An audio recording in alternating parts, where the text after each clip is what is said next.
कौन है वो जिसने इजराइल में कोहराम मचाया?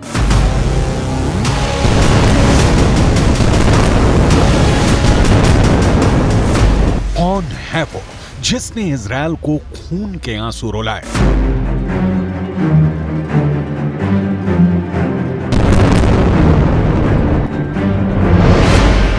कौन है वो जो हमास को चलाता और कंट्रोल करता है?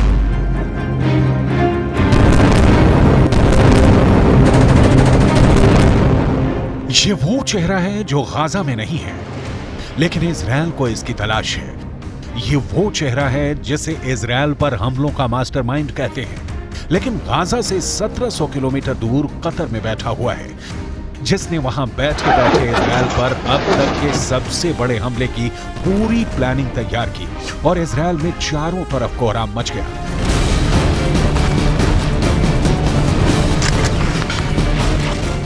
सात अक्टूबर की सुबह इजराइल पर हमास ने रॉकेट की बरसात कर दी। हमास के लड़कों ने इजराइल में कत्लेआम मचा दिया।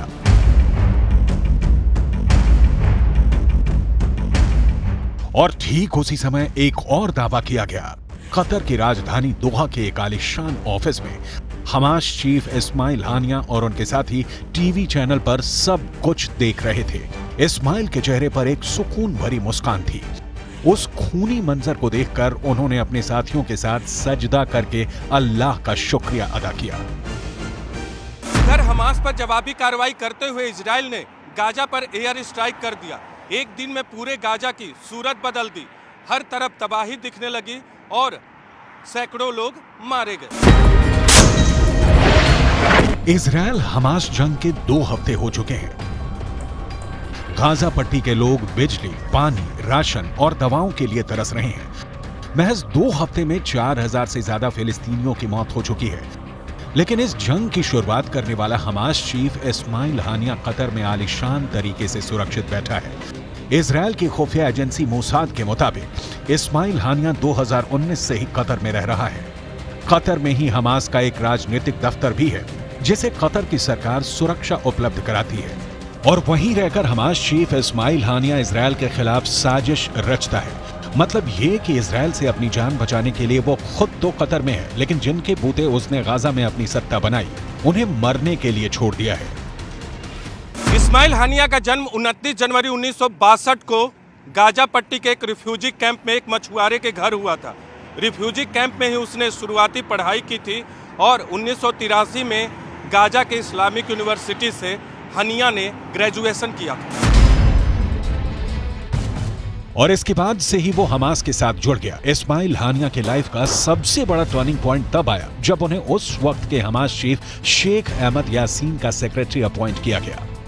अपने तेज दिमाग से उसने यासीन को प्रभावित किया। यासीन उस पर आंख मूंद कर भरोसा करने लगा। तब के हमास चीफ अहमद यासीन की मौत के बाद 2006 में हमास ने इस्माइल हानिया की लीडरशिप में चुनाव लड़ा और फतेह पार्टी को सत्ता से बेदखल कर दिया। साल भर बाद 2007 में फिलिस्तीनी राष्ट्रपति ने हानिया की सरकार को बर्खास्त कर दिया, लेकिन हानिया ने इसे मानने से इनकार कर दिया और गाजा पट्टी पर अपनी पकड़ बनाए रखी। हानिया गाजा पट्टी पर अपनी सरकार चलाता रहा। 2013 में इस्माइल हानिया को हमास का डिप्टी चीफ बनाया गया और 4 साल बाद 2017 में हमास के फैसले लेने वाली शूरा काउंसिल ने उसे हमास का चीफ बना दिया। तब से हानिया हमास का चीफ है। बताया गया कि जब इस्माइल हानिया के पास गाजा की सत्ता आई तो उसने गाजा पट्टी में हर चीज के आयात टैक्स बढ़ा दिया। मिस्र से आने वाली हर चीज पर उस पर रिश्वत लेने के भी आरोप लगे। इजरायली वेबसाइट ने दावा किया कि हमास ने गाजा पट्टी में सुरंगें बनाई, जिसमें 20% हिस्सेदारी है। ब्रिटेन के एक अखबार ने दावा किया कि इस्माइल हानिया के पास 33,000 करोड़ से ज्यादा की संपत्ति है। हानिया के पास गाजा में ही कई बड़े इमारतें और विला हैं।